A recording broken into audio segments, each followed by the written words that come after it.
Chosen one. What if I told you that right now this very second heaven is separating the wheat from the chaff, and most people will never even know they were left behind? What if the protection you've been begging God for isn't coming as a gentle covering but as an iron seal that locks some in and locks others out forever?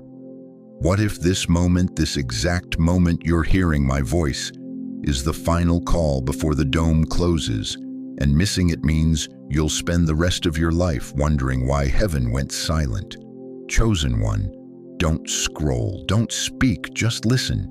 There is a dome, sacred, unshakable, and it's closing, not slowly, now. And what gets sealed in will never be ordinary again. I wasn't supposed to tell you this.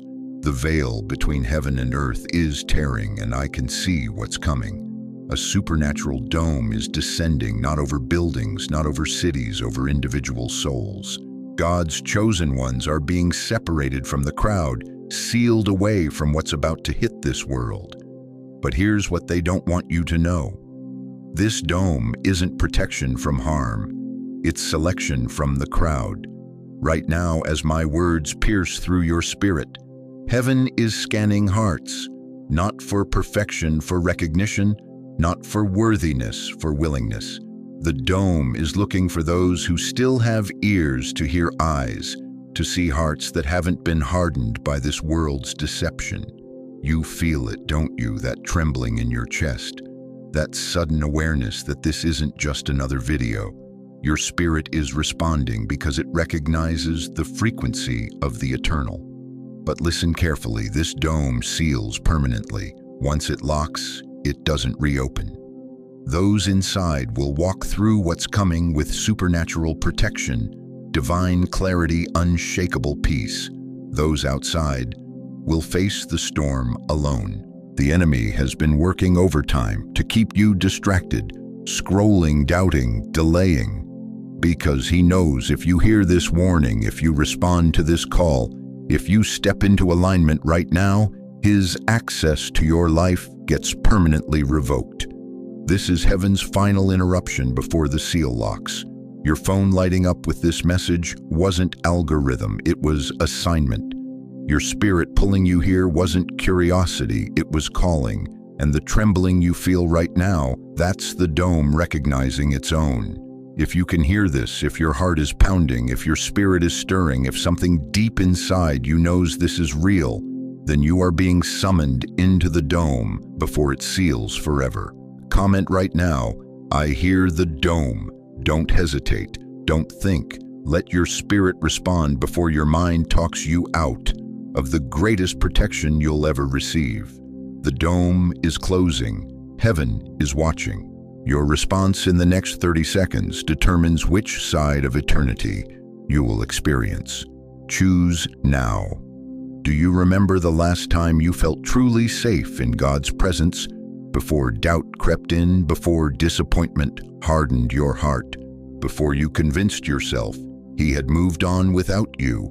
What if I told you that room, that sacred space where you first encountered His love is still there, still warm, still waiting for your return?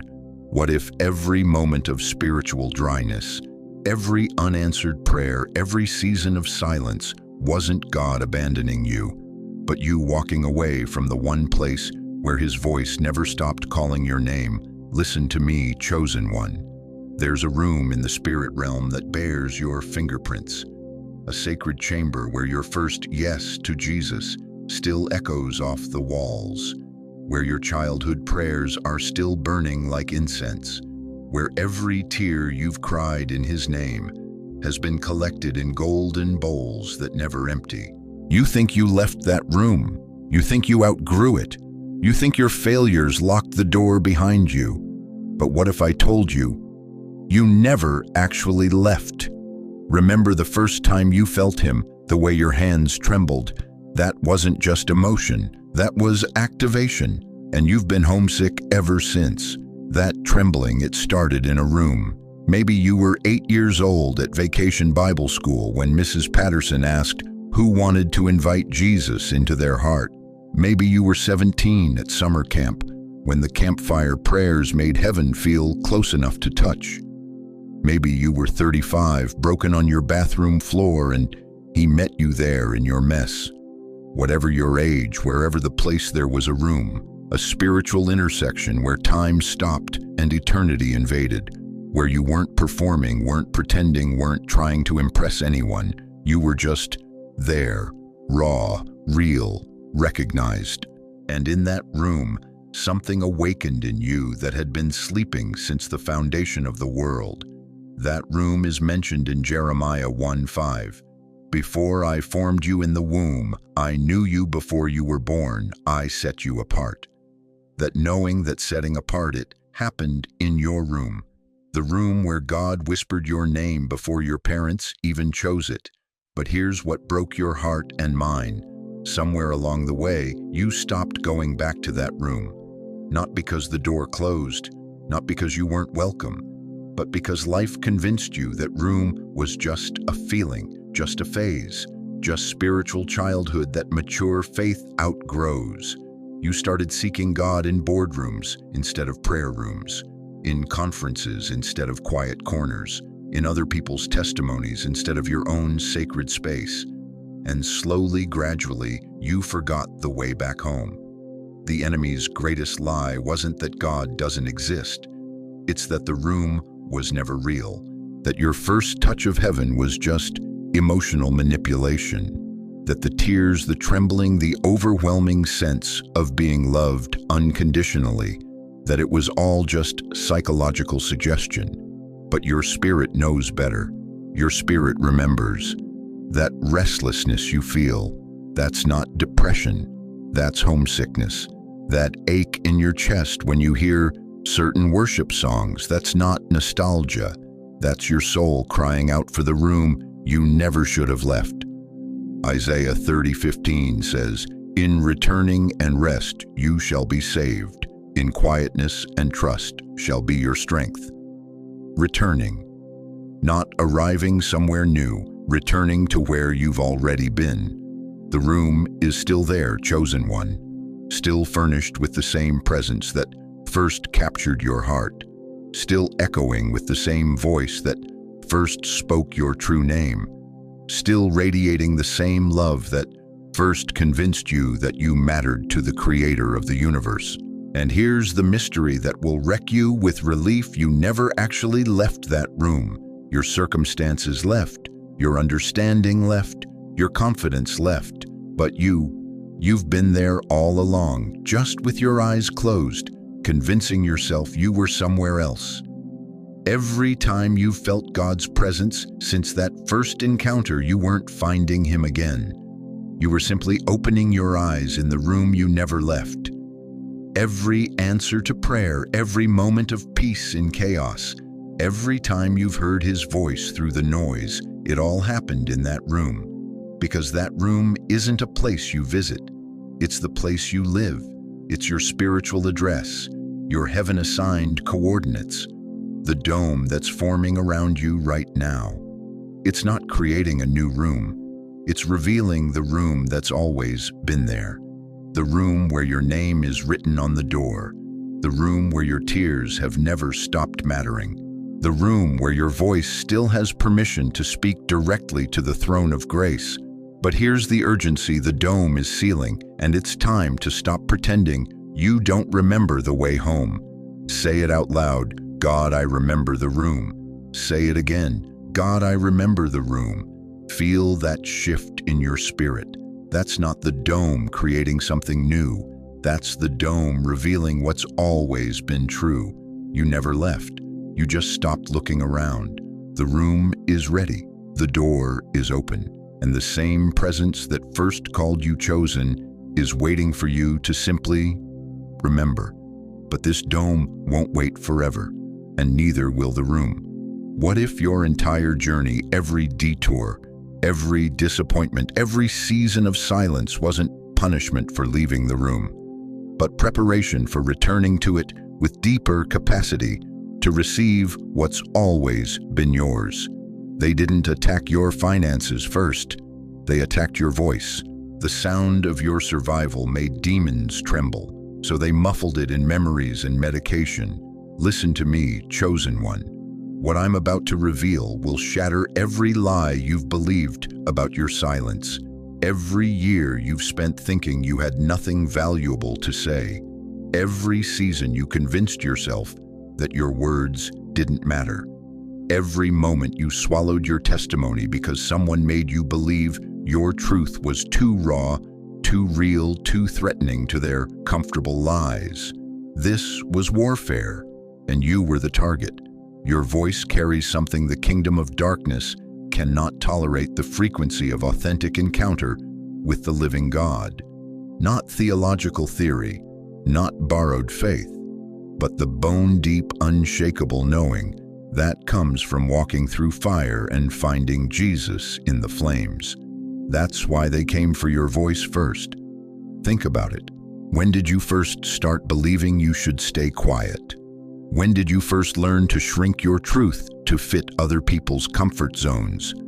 Was it when you shared your testimony and someone called you too emotional? Was it when you spoke up in church and felt the cold stare of religious judgment?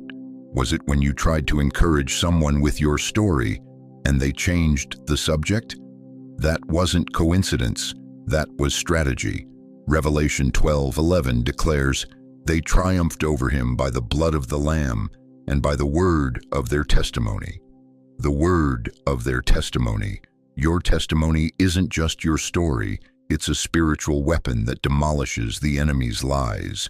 And he knows it. So he orchestrated a campaign of silence against you that was so subtle, so gradual, you didn't even recognize it as an attack. He used shame to gag you.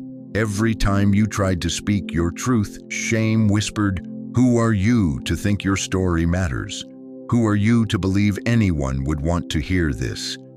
He wrapped your voice in shame until you convinced yourself that silence was humility. He used trauma to steal your words. Every betrayal, every rejection, every moment someone used your vulnerability against you, that wasn't just pain. That was a calculated assault on your willingness to speak. He turned your wounds into reasons to stay quiet. He used religion to muzzle you. The very church that should have amplified your voice became the place where you learned to whisper, where your raw encounters with God got polished into acceptable testimonies, where your fire got reduced to flickering candles that wouldn't disturb anyone's comfort. But here's what hell never wanted you to discover: your silence wasn't protecting you, it was protecting them. Every year you stayed quiet, the enemy's lies grew stronger in someone else's life. Every testimony you swallowed gave darkness permission to tell another broken soul that God doesn't show up for people like them. Every time you chose silence over truth, you left someone in chains who had the exact same key in their story that you carried in yours. Your voice wasn't just your weapon, it was someone else's lifeline. David understood this. When he faced Goliath, he didn't stay silent about what God had done for him. 1 Samuel 17:37 records his declaration, "The Lord who rescued me from the paw of the lion and the paw of the bear will rescue me from the hand of this Philistine." His past victories became his present weapon, but they convinced you that your past victories were private matters, that your deliverance was too personal to share, that your healing was too controversial to mention, that your breakthrough was too dramatic to discuss. Lies. All lies. Your voice carries the sound of impossibilities becoming possible. It holds the frequency of prayers that were answered when everyone said they wouldn't be. It resonates with the testimony of a God who shows up in hospital rooms, courtrooms, empty bank accounts, and broken marriages. That sound, the sound of authentic survival through divine intervention. That sound makes hell nervous, so they silenced you with sickness. Every time you tried to speak up, suddenly you felt weak, dizzy, overwhelmed.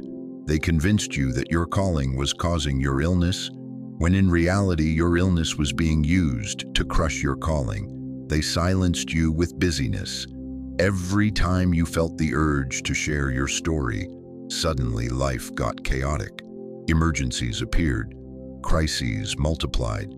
They kept you so busy surviving that you never had time to tell anyone how you survived.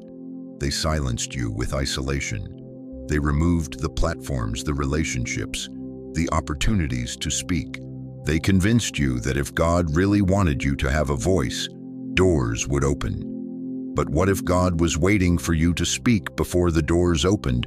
Moses tried the same excuse in Exodus 4:10. "Pardon your servant, Lord. I have never been eloquent, neither in the past, nor since you have spoken to your servant. I am slow of speech and tongue." But God's response shattered every excuse. "Who gave human beings their mouths? Now go. I will help you speak and will teach you what to say." Your mouth was designed by the same God who spoke galaxies into existence. Your voice carries His breath. Your words hold His power, and hell has spent decades trying to convince you otherwise. But here's the truth that will set you free. Your silence wasn't weakness. It was heaven's greatest threat to hell.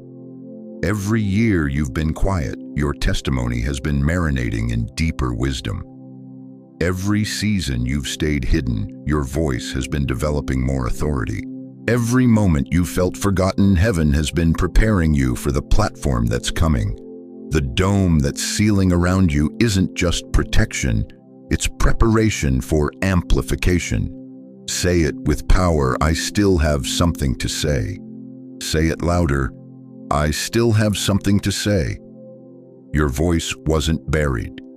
It was being preserved for this moment when the world needs to hear what God sounds like in the middle of impossibility. The silence is breaking. The gag is coming off. And hell is about to remember why they were so afraid of your voice in the first place. But will you remember, before the dome seals forever, God doesn't always announce the moment.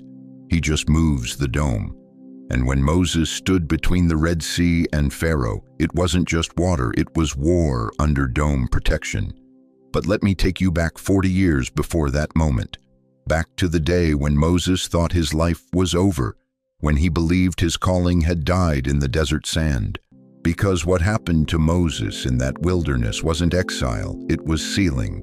And what's happening to you right now follows the exact same divine blueprint. Picture this Moses age, 40, raised in Pharaoh's palace, educated in Egyptian wisdom, convinced he was ready to deliver his people.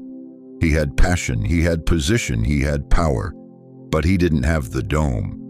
So when he tried to rescue that Hebrew slave by killing the Egyptian taskmaster, everything collapsed.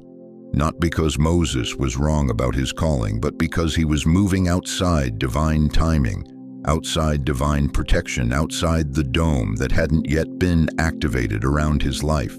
Exodus 2:14 records the Hebrews' devastating response. "Who made you ruler and judge over us? Are you thinking of killing me as you killed the Egyptian?" The very people Moses tried to save rejected him. The palace that raised him wanted him dead. And Moses fled into the wilderness, believing he had ruined everything. But here's what Moses didn't understand in that moment of defeat, and here's what you need to understand in yours: that rejection wasn't punishment. It was redirection. That exile wasn't abandonment. It was activation. God was moving Moses under divine dome protection, sealing him away from everything that looked like destiny, so he could prepare him for something that actually was destiny. For 40 years, Moses herded sheep in the wilderness of Midian. 40 years of obscurity, 40 years of silence, 40 years of wondering if he had imagined his calling. But during those same 40 years, something supernatural was happening that Moses couldn't see. The dome was working. While Moses was learning to lead animals through desert terrain, God was teaching him to lead people through impossible circumstances. While Moses was finding water in barren places, God was preparing him to find miracles in hopeless situations.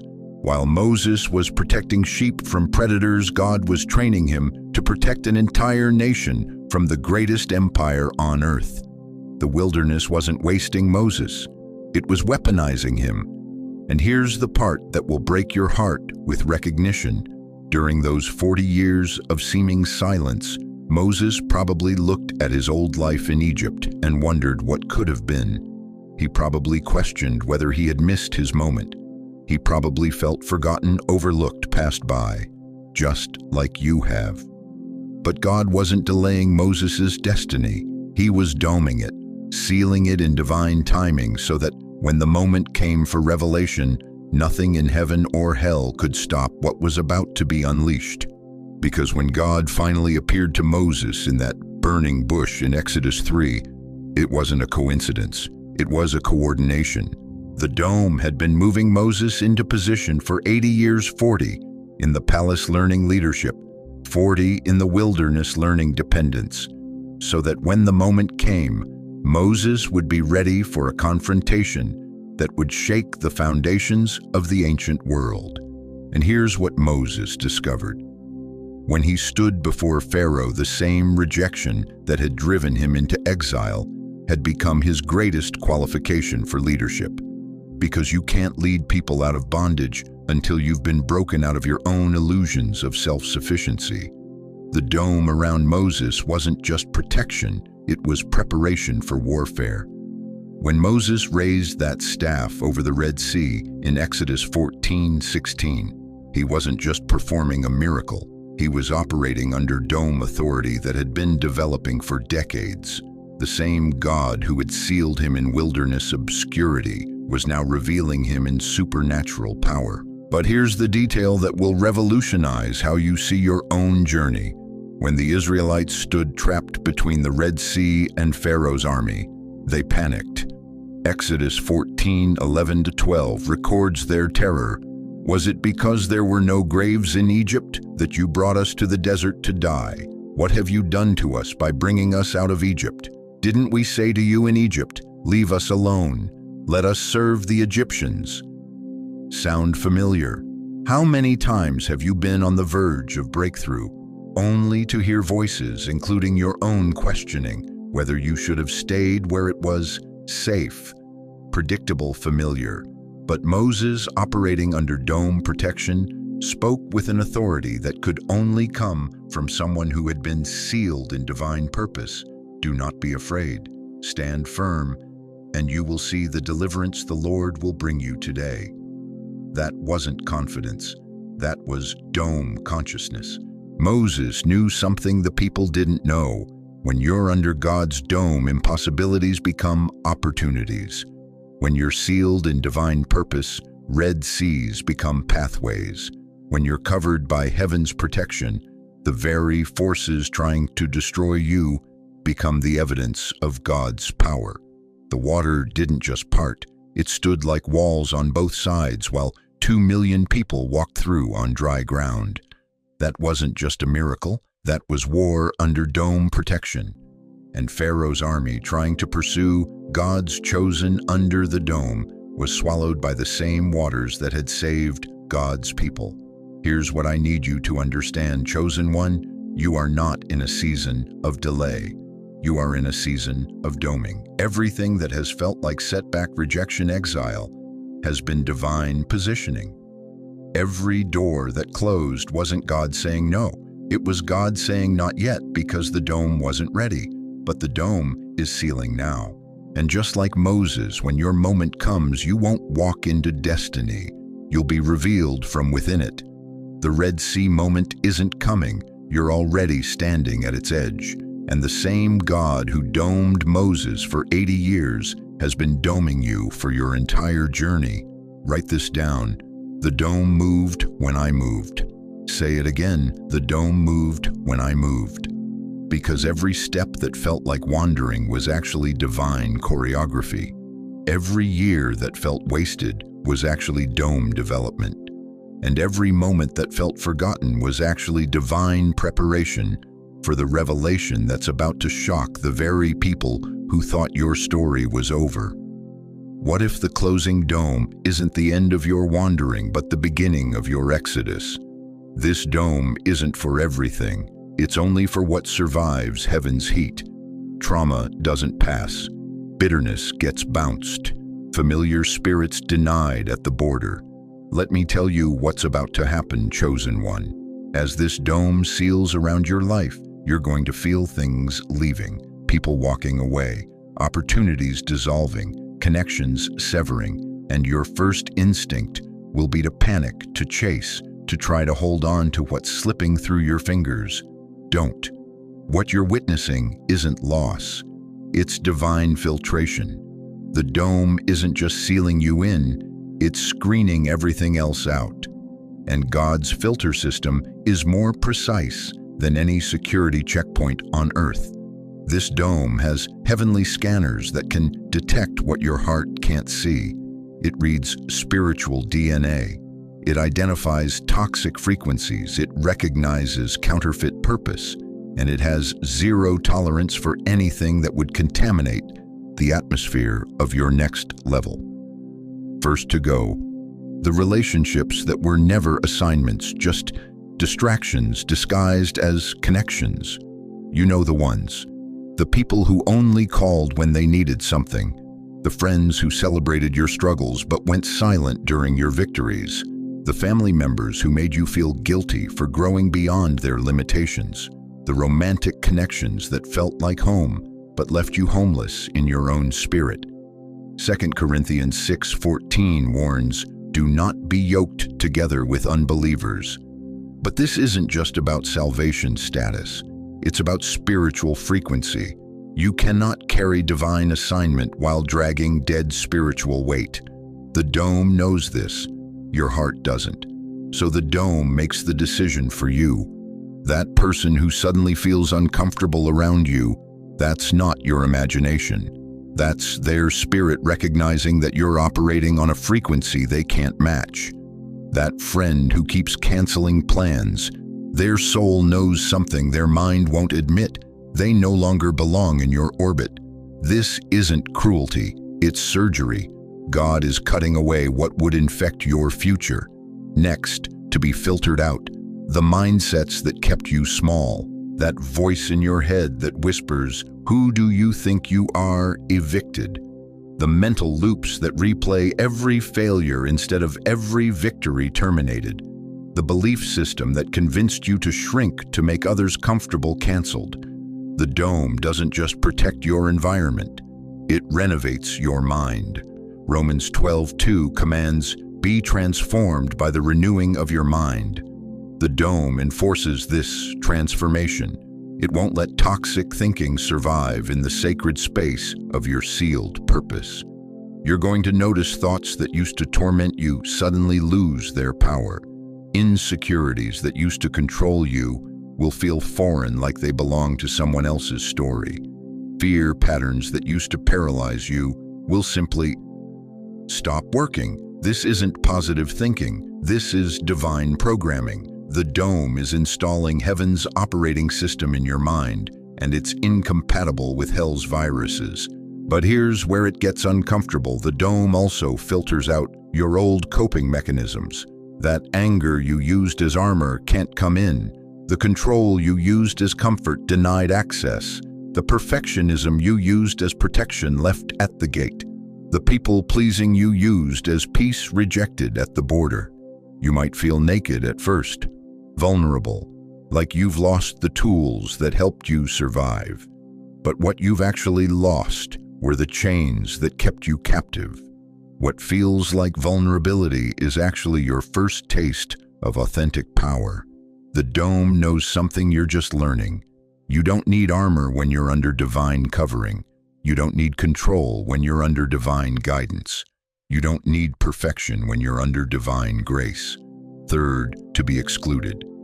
The familiar spirits that masqueraded as comfort. These are the spiritual patterns that felt like home, but were actually prisons. The depression that convinced you it was just your personality. The anxiety that told you it was wisdom. The isolation that pretended it was protection. The procrastination that claimed it was perfectionism. 1 Samuel 28:3 records how King Saul had put the mediums and spiritists out of the land. The dome does the same thing. It expels every spiritual influence that isn't Holy Spirit, every emotional pattern that isn't divine peace, every mental habit that isn't heaven's wisdom. You might feel disoriented at first, like you don't know who you are without these familiar feelings. But what you're experiencing isn't identity loss, it's identity recovery. You're remembering who you were before trauma taught you to live in survival mode. Fourth to go. The expired dreams that were keeping you stuck in the past. That business idea that would have worked 10 years ago, but isn't your assignment now filtered out? That relationship you've been trying to resurrect, that God buried for a reason, excluded. That version of yourself you keep trying to return to instead of becoming who you're called to be, denied entry. Ecclesiastes 3:1 declares, "To everything there is a season." The dome honors this divine timing. It doesn't let you drag expired seasons into fresh assignments. It doesn't permit you to build your future on the foundation of what used to be. This might feel like death at first, but it's not death. It's resurrection. God can't give you new wine if you're still attached to old wineskins. Here's what you need to understand. Every filtration is preparation. Every exclusion is purification. Every rejection is redirection toward what actually belongs in your dome-sealed future. The people walking away are making room for divine connections. The opportunities closing are creating space for God-ordained assignments. The doors slamming shut are protecting you from paths that would have led to dead ends. What if the pain isn't abandonment, but God disinfecting your future? The dome is cleaning house before it locks down. It's sterilizing your spiritual environment before sealing you into your next level. It's making sure that when you step into your destiny, you're not dragging contamination from your history. This filtration process isn't punishment. It's preparation. God isn't taking things away from you.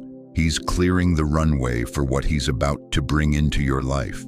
The dome's filter system is so precise that it can distinguish between what looks good and what is God, between what feels comfortable and what is called, between what seems familiar and what is actually holy. Comment, clean the air before you close the dome, because what's coming next requires purified atmosphere, and the dome won't seal until the environment is ready for glory. Are you ready to let the dome do its work, even when it hurts? Even when it looks like loss? Even when everything familiar falls away? Because what survives the filter will be strong enough to carry the weight of your actual calling. God is pulling your power from places it was bleeding. This isn't burnout. This is the Spirit staging a system override. You're not tired. You're transforming. Listen to me, chosen one. That exhaustion you've been fighting, that bone-deep weariness that sleep can't touch, that fatigue that has nothing to do with what you've done and everything to do with who you're becoming, that's not weakness attacking you. That's heaven intervening for you. Your body is shutting down because your soul is powering up, and the two cannot happen simultaneously. For years, you've been running on human fuel, willpower, caffeine, adrenaline, and the desperate energy of trying to prove yourself worthy. But divine assignment doesn't run on human strength. It runs on Holy Spirit power, and Holy Spirit power requires a complete system reset. So God is pulling the plug on everything that's been draining you, every obligation that wasn't assignment, every relationship that was consuming instead of contributing, every commitment that was bleeding your life force instead of building your purpose. This isn't punishment, this is preservation. Isaiah 40:31 promises, "But those who hope in the Lord will renew their strength. They will soar on wings like eagles. They will run and not grow weary. They will walk and not be faint." But notice what comes before the renewal: the hoping, the waiting, the surrendering of your rhythm to receive His. Your body had to stop trying so your soul could start trusting. Think about it. When was the last time you were truly still?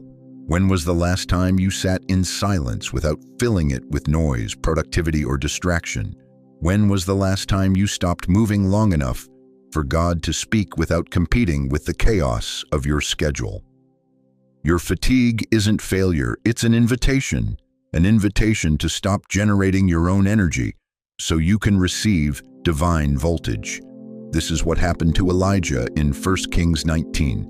After the greatest victory of his ministry, calling down fire from heaven, defeating 450 prophets of Baal, he crashed.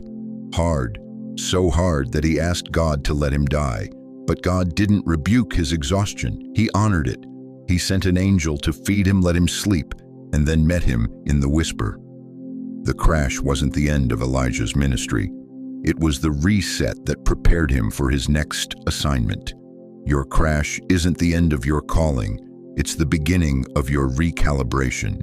God is taking inventory of where your energy has been going. Every stress response that's been hijacking your nervous system, every anxiety loop that's been stealing your peace, every people-pleasing pattern that's been draining your tank, every performance that's been masquerading as purpose, he's shutting it all down, not to punish you, but to rewire you. For years, you've been operating in survival mode, fight or flight, hypervigilance, constant alert. Your nervous system has been stuck in emergency settings because you've been trying to navigate divine assignment with human strategies. But divine assignment requires divine peace. Supernatural assignment requires supernatural rest. And you can't access either while your body is running on cortisol and your mind is trapped in worry. So the Holy Spirit is performing emergency surgery on your soul, cutting away the adrenaline addiction, removing the anxiety wiring, extracting the trauma responses that have been masquerading as wisdom. This surgery happens in stillness, in quiet, in moments when your body finally stops running so your spirit can start receiving. What if the fatigue you hate is the silence God needs? Your body is not betraying you, it's protecting you. It's refusing to carry you into spaces where your spirit wasn't meant to go. It's declining to fuel activities that would drain your calling. It's saying no to commitments that would yes you to death. This is divine intervention disguised as exhaustion. Psalm 46:10 commands, "Be still and know that I am God." Not be busy and know, not be productive and know, be still. Because in the stillness, your identity shifts from what you do to who you are. In the quiet, your worth transfers from performance to presence. You've been afraid that if you stop moving, you'll stop mattering. But what if stopping is how you start mattering in the way heaven intended? God is taking you offline to upgrade your operating system. Your old programming couldn't handle what's coming. Your previous capacity couldn't contain the anointing that's downloading. Your former strength couldn't sustain the assignment that's approaching. So he's installing new software. Divine endurance instead of human effort. Supernatural stamina instead of manufactured energy. Holy power instead of hustling pressure. But the installation requires you to be completely shut down first. This is why you can't think your way out of this fatigue. This is why willpower won't work. This is why pushing through feels impossible. Because it's supposed to. God is overriding your ability to operate in your own strength, so you'll finally discover what it means to walk in His. Jesus modeled this in Mark 6:31 when He told His disciples, "Come with me by yourselves to a quiet place and get some rest." This wasn't vacation. This was strategic withdrawal. They had been ministering in their own strength, and Jesus knew they needed divine refueling before their next assignment. Your quiet place isn't punishment, it's preparation. In this sacred exhaustion, you're learning a new language. The language of surrender, the vocabulary of trust, the grammar of grace. You're discovering that your value doesn't depend on your productivity. Your worth doesn't fluctuate with your output. Your identity doesn't rest on your achievements. And in that discovery, something supernatural begins to emerge. A peace that surpasses understanding, a rest that restores more than sleep, a strength that doesn't come from striving but from surrendering. The dome that's sealing around you understands this rhythm. It won't tolerate the old patterns of depletion. It won't permit the former cycles of burnout. It's creating a new spiritual climate where rest is sacred, stillness is strategic, and quietness is not emptiness but fullness. Touch your chest. Say, I surrender my rhythm. Say it again, I surrender my rhythm. Feel that shift. That's your soul accepting the download. That's your spirit syncing with heaven's frequency. That's your body finally relaxing into the protection of divine timing. You're not weak. You're being rebooted. You're not failing. You're being recalibrated. You're not stopping. You're being repositioned for a launch that requires more power than your old system could generate. The fatigue is temporary. The transformation is eternal. And when the dome finishes this holy reset, you won't just return to your old life with new energy. You'll emerge into a completely new dimension of purpose, power, and divine flow. But first, the system must completely shut down so heaven can completely take over. Are you ready to stop fighting the fatigue and start trusting the process? Not forgotten, not too old, not broken. That's what trauma called you. But the dome responds to healer, to foundation, to fire bearer. What name do you answer to? Stop right there, chosen one. Before this dome seals permanently, there's one final security protocol that must be activated. The dome needs to know your real name, not the name on your birth certificate, not the name your parents gave you, not the name your friends call you, your God-given, heaven-registered, eternally assigned identity. Because the dome only answers to authenticity, and you've been living under false identification for too long. Listen to me carefully. Every label that's ever been spoken over you, every diagnosis, every limitation, every failure, every weakness, those weren't descriptions of who you are. Those were spiritual identity theft. And the dome will not recognize stolen names. For decades, you've been answering to names that never belonged to you. Failure. Too late. Washed up. Broken beyond repair. Past your prime. Those aren't your names. Those are the aliases trauma gave you to keep you hidden from your real assignment. But the dome is running a final identity verification, and it's rejecting every counterfeit label you've carried. Genesis 32:28 records the moment God changed Jacob's name to Israel, saying, "Your name will no longer be Jacob, but Israel, because you have struggled with God and with humans and have overcome." God didn't just change his name. He revealed his true identity that had been waiting underneath the false one all along. What if you've never heard the name God actually gave you? What if every time someone called you has been, God was calling you becoming? What if every time someone labeled you broken, heaven was declaring you breakthrough? What if every time the world wrote you off as finished, the throne room was announcing you as just getting started? The enemy's greatest victory wasn't convincing you that you were worthless. It was convincing you to answer to worthless names until you forgot you had a divine one. But the dome is about to shatter every false identity you've ever carried. Think about it. When people see you, what do they see first? Your age, your past, your mistakes, your limitations? Or do they see the fire that refuses to die? The wisdom that comes from surviving what should have destroyed you? The strength that's been forged in furnaces others never had to enter? The dome sees what they miss. It recognizes the warrior disguised as the wounded. It identifies the prophet hiding behind the pain. It detects the healer who's been so busy bleeding that they forgot they carry medicine in their hands. Isaiah 62:2 declares, "You will be called by a new name that the mouth of the Lord will bestow." Not a name chosen by committees, not a name assigned by circumstances, a name spoken directly from the throne of grace. But here's the shocking truth: that new name isn't new at all. It's the original name you carried before the world told you who you had to be, before trauma rewrote your story, before disappointment edited your identity, before age convinced you your chapter was closing. Your real name has been echoing in heaven's halls this entire time, waiting for you to remember how to respond to it.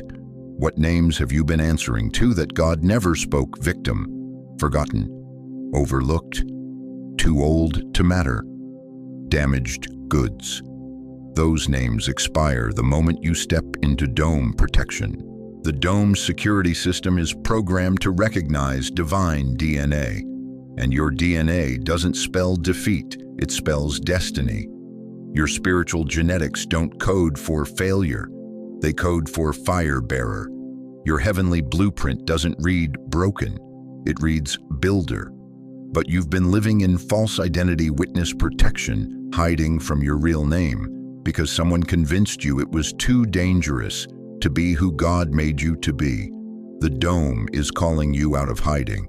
In Revelation 2:17, Jesus promises, "To the one who is victorious, I will give some of the hidden manna. I will also give that person a white stone with a new name written on it, known only to the one who receives it." That name, your real name, it's been written on a stone in heaven's archives, and the dome won't seal until you claim it. Let me tell you what God calls you, not what the doctor's report calls you, not what the bank statement calls you, not what the mirror calls you on your worst days. What God calls you: overcomer, more than conqueror, His beloved, chosen, set apart, called according to His purpose, fearfully and wonderfully made, His masterpiece, the head and not the tail, above and not beneath. Those aren't motivational phrases. Those are your legal names in the kingdom of heaven.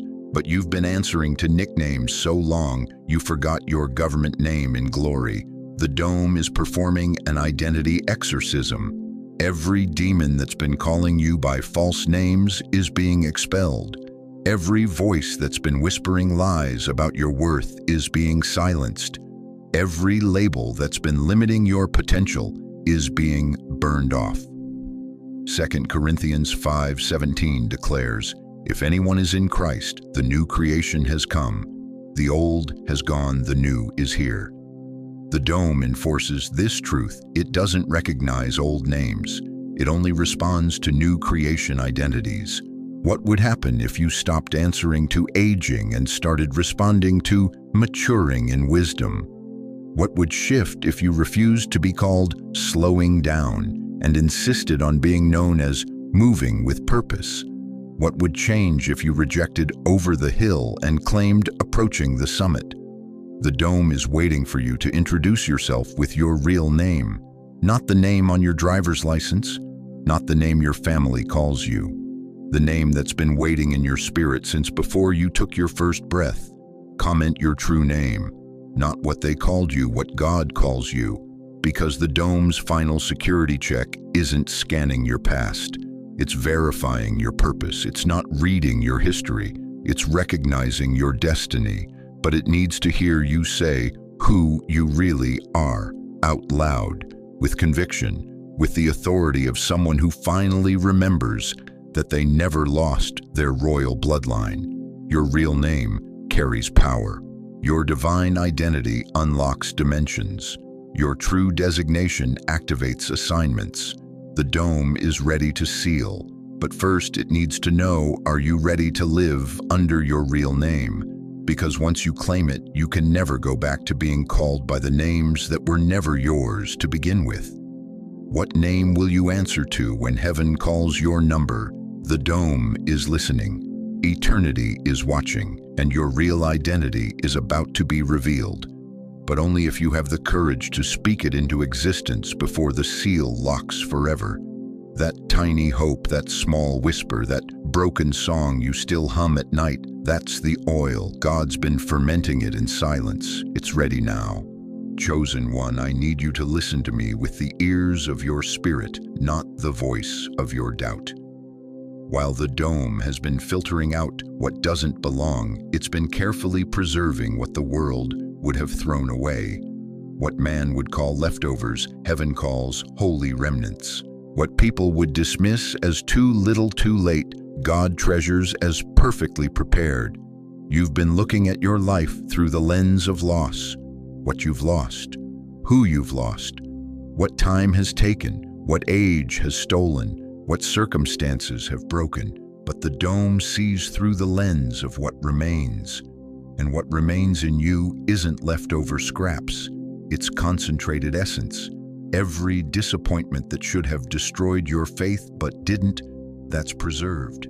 Every betrayal that should have made you bitter, but somehow you still choose love, that's locked in. Every season that should have silenced your voice, but you still whisper prayers in the darkness, that's secured in the dome's sacred vault.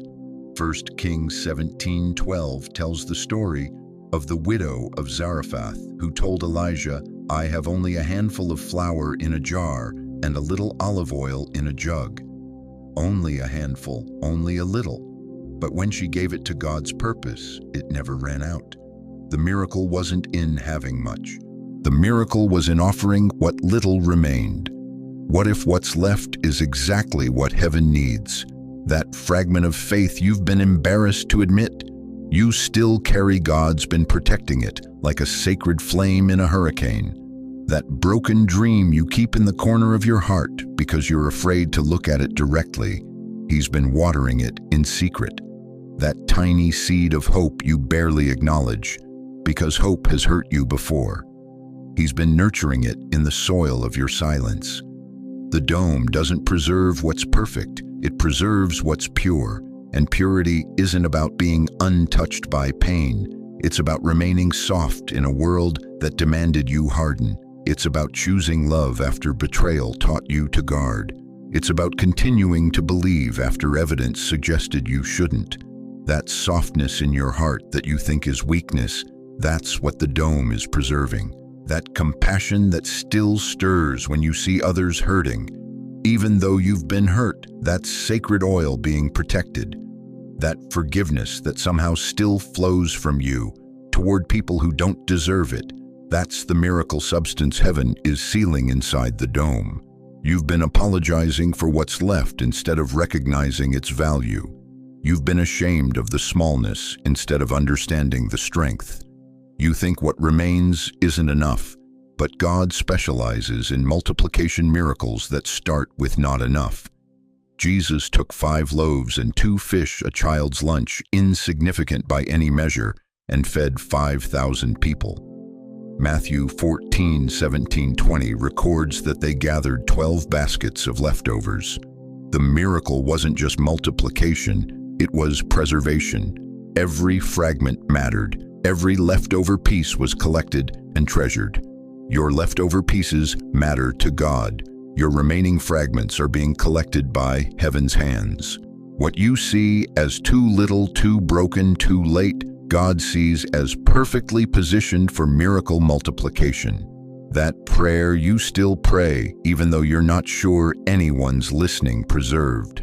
That worship song that still brings tears, even though your voice isn't what it used to be, locked in.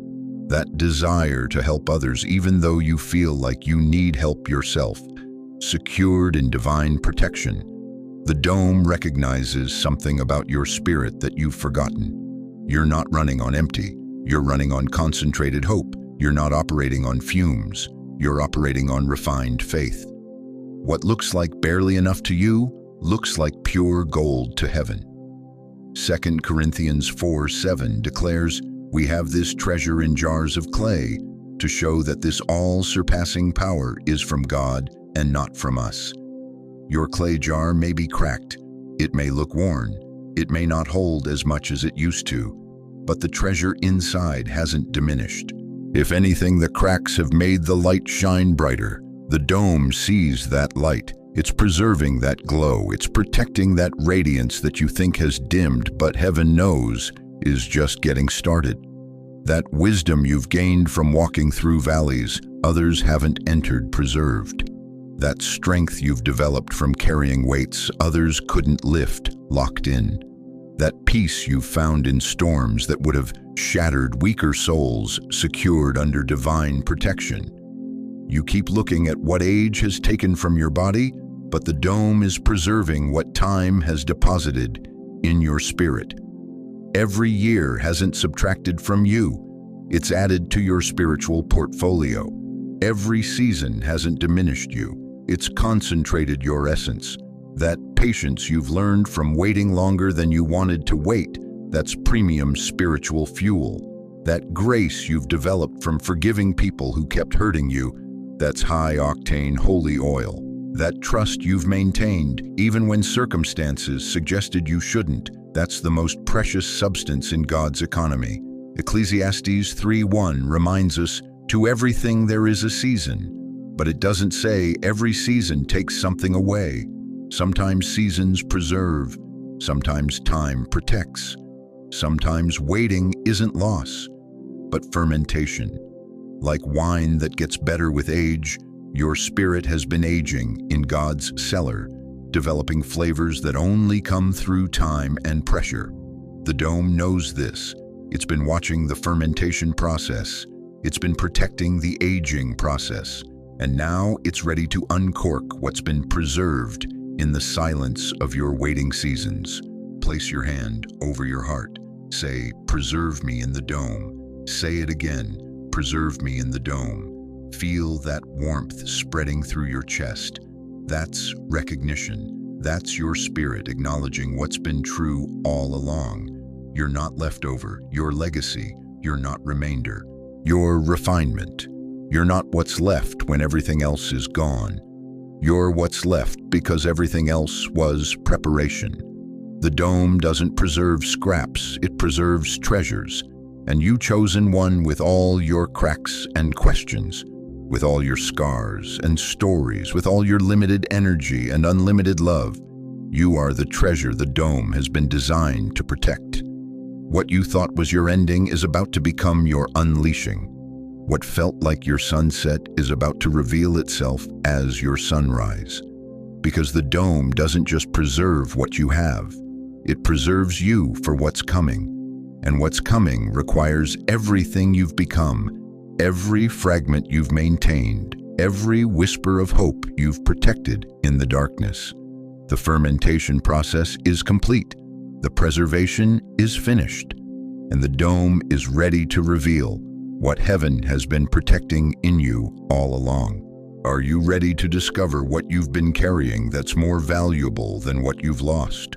You think this dome was for you to rest. No, it's scanning. It's showing you who was real, what was fake, and what in your soul was never yours to begin with. Listen to me, chosen one. Something is watching you from inside the dome. Something that sees in the dark. Something that reads what you thought was hidden. You didn't lock yourself in. God locked you in with secrets that now have eyes. The dome isn't passive protection, it's active investigation. And right now, as you sit in this sealed space, thinking you're safe, heaven is conducting a full spiritual audit of everything you've been carrying. Every thought you thought was private, every wound you thought was buried, every lie you told yourself to survive, every truth you avoided to stay comfortable. The dome sees it all, records it all, and it's preparing to reveal it all. What if the dome was never just a shelter, but a scanner? Hebrews 4:13 declares, "Nothing in all creation is hidden from God's sight. Everything is uncovered and laid bare before the eyes of Him to whom we must give account." The dome enforces this truth. It strips away every mask, every pretense, every carefully constructed image you've been hiding behind. You thought you were being protected from the world, but you're actually being exposed to heaven. The dome isn't keeping secrets in, it's bringing secrets out. That anger you've been swallowing for decades, the dome sees where it's lodged in your spirit, like spiritual cancer. That unforgiveness you've been carrying like a badge of justified pain, it knows exactly how it's been poisoning every relationship since. That fear you've been feeding in secret, it recognizes how it's been stealing your destiny one day at a time. But here's what terrifies the darkness about this divine surveillance. The dome doesn't just see what's wrong, it sees what's not yours. Every toxic belief that was planted by trauma but grew like a weed in your identity garden exposed. Every limiting mindset that was whispered by demons but you claimed as wisdom uncovered. Every self-hatred that was installed by abuse but you accepted as truth laid bare. The dome is revealing that half of what you think is you was never you at all. It was spiritual contamination masquerading as personality. It was demonic programming disguised as natural temperament. It was hell's downloads pretending to be your authentic voice. 1 John 4:1 commands, "Test the spirits to see whether they are from God." The dome is running that test on everything in your soul, and it's about to show you which thoughts were yours and which were assigned to you by forces that wanted you destroyed. You've been living with a stranger in your own head, a voice that sounds like you but speaks like your enemy, a presence that feels familiar but operates like a foreign invader. The dome's scanning system is identifying every spiritual intruder that's been squatting in your consciousness. That voice that tells you you're worthless, not yours. That whisper that says you're too old to matter, not yours. That thought that convinces you God has moved on without you, definitely not yours. The scanning process is separating the wheat from the chaff in your soul. It's distinguishing between what belongs to your divine nature and what was implanted by your painful history. It's revealing which parts of your personality are spirit-born and which parts are trauma-born. Psalm 139:23-24 pleads, "Search me, God, and know my heart. Test me and know my anxious thoughts. See if there is any offensive way in me and lead me in the way everlasting." The dome is answering that prayer whether you prayed it or not. Comment, "What's inside me, Lord?" The locked room has eyes, and those eyes have been watching everything. The audit is complete, the scan is finished, and now the dome is ready for the final phase. The moment you've been waiting for, the revelation that changes everything, the unsealing of what was always meant to be. Chosen one, as we reach the end of this sacred message, I need you to remember 3 unshakable truths. First, the dome that has sealed around your life is permanent positioning. God hasn't just covered you for a season. He's established you in a new spiritual dimension where His voice is clearer, His presence is stronger, and His purpose flows through you like a river that never runs dry. Second, everything you've walked through was preparation for this sealing. The pain wasn't punishment, it was positioning. The delay wasn't denial, it was divine timing. The pressure wasn't meant to break you, it was meant to break you open so heaven could pour in. Third, the scanning is complete. Heaven has separated what belongs to you from what was planted by the enemy. You are no longer carrying shame that isn't yours, fear that was assigned to you, or limitations spoken over you by people who didn't know your true name. But you are not walking this path alone. Right here in this community, we are your family. We see you. We understand you. When the world doesn't understand your calling, we do. When others question your transformation, we witness it. Because chosen ones are meant to strengthen chosen ones. So let me ask you this. Now that the dome has sealed, now that heaven has marked you as chosen, what will you do with the authority God has placed in your hands? Will you shrink back into comfort, or will you step boldly into calling? The dome isn't just protection, it's preparation for impact. And the world is waiting for what God has been developing in you. Now bow your head with me. Heavenly Father, I place my hand on the shoulder of every chosen one. Hearing this prayer, you see them, you know their struggles, you've counted every tear, and you've never stopped working on their behalf. God, breathe fresh life into their weary souls.